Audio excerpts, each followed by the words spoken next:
Hi hello welcome to post 360. నేను మీ మురళీ రాపల్లి. రాను రాను సమాజంలో దేవుళ్ళన్న దేవుని భక్తి అన్న చాలా చులకనైపోతుంది. కనీసం రెస్పాన్సిబిలిటీ కానీ కనీస భయం కానీ లేకుండా సమాజం తయారవుతుంది. ఎందుకంటే అసలు ఎవరి దగ్గరన్నా చైన్ స్నాచ్ చేసి వెళ్ళిపోతేనే దాన్ని పెద్ద తప్పుగా పరిగణించి పోలీసులు జైల్లో వేసి కుక్క కుట్టుడు కొడతారు. దొంగల్ని బాగా కొడతారు పోలీసులు.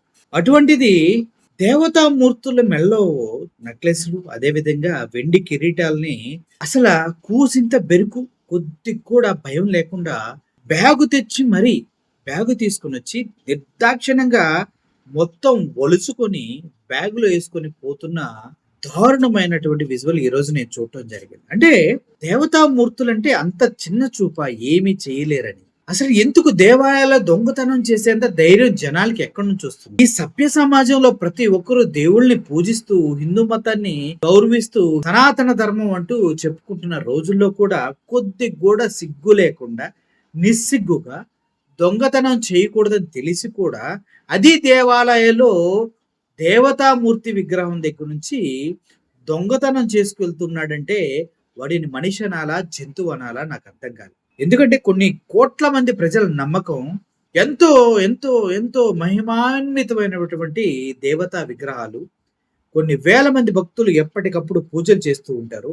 అయినా కూడా భయం, బెరుకు, సిగ్గు, శరం, వయసుకి 30, 40, 50 సంవత్సరాలు వచ్చినాయని కనీస జ్ఞానం లేని బుద్ధిహీనులు, దుర్మార్గులు ఈ సమాజంలో ఉన్నారంటే అసలు నాకు భలే ఆశ్చర్యం వేస్తుంది. అసలు ఇంత దారుణమా? ఇంత దారుణంగా నా భయ్య?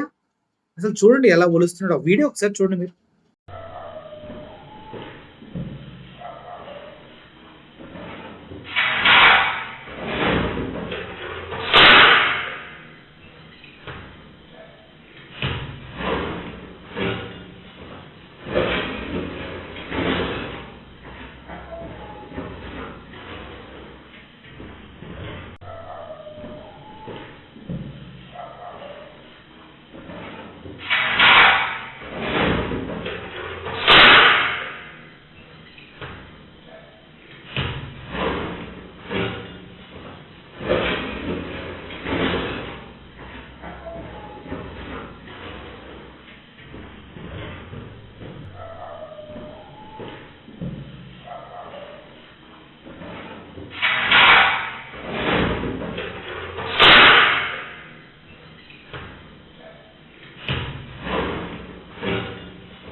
చూశారు కదా, తుని దుర్గమ్మ ఆలయంలో మంగళసూత్రంతో సహా వెండి కిరీటం చోరీ. ఏమొస్తుంది అన్న నాకు అర్థం కాదు. మహా అయితే ₹1,00,000 వస్తాయా? 2 లక్షలు? దుర్గమ్మ తల్లి మాత ఆవిడ మెళ్ళలోంచి మంగళసూత్రం లాగేసి కిరీటం తీసేసి ఏం సాధిద్దాం అనుకుంటున్నావు నువ్వు? ఒక రోజు బ్రతుకుతావా? 1 నెల, 2 నెలలు? 1,00,000, 2 లక్షలతో అంతకన్నా ఎవడో బ్రతకలేడు భయ్యా. 2 నెలలు బ్రతుకుతారు అంతే. ఆ తర్వాత మళ్ళీ ఇంకో గుడి చూసుకుంటావా? అంటే మన బ్రతికే గుళ్ళో దొంగతనాలు చేయటమా?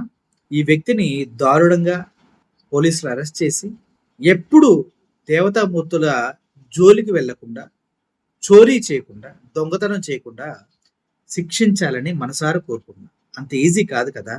ఒకళ్ళ నమ్మకాలని ఎంతో మంది విరాళాలు ఇస్తే కొనుక్కొని ఉంటారు, ఎంతో మంది దాతలు ఇచ్చుంటారు వాళ్ళ మొక్కులకి అనుగుణంగా. అయినా కూడా ఇంత దారుణమైన దొంగతనం నేను ఇప్పుడు దాకా చూడలేదు భయ్య.